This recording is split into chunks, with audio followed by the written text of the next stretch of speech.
কলার পাতায় ছোট মাছ রান্নাটা দেখাবো। আর আমার রান্নাগুলো মেনলি আমি আমার ছেলেমেয়ের বয়সী যারা তাদের জন্যই আমি চাই যে তারা কিছু শিখুক, তারা একটু এগুলো মনে রাখুক, বা এই রান্নাগুলো তো হারিয়ে যাবে। তো ওরা যদি এগুলো করে কখনো, আর খুব শর্ট করে দেই যাতে করে ওদের তো আসলে এত সময়ও হয় না 45 মিনিট বা 1 ঘন্টা ধরে একটা ভিডিও দেখার। তো 1 মিনিটের একটা ভিডিও আসলে দ্রুত দেখে হয়তো যদি কখনো ইচ্ছা হয় রান্না করে নিতে পারবে। খুবই সহজ ব্যাপার।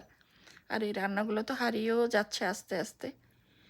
তো এই যে পেঁয়াজ রসুন, আমি এটা ক্যাপশনে লিখে দেব বা ছবিতে লিখে দেব, দেখে নিও।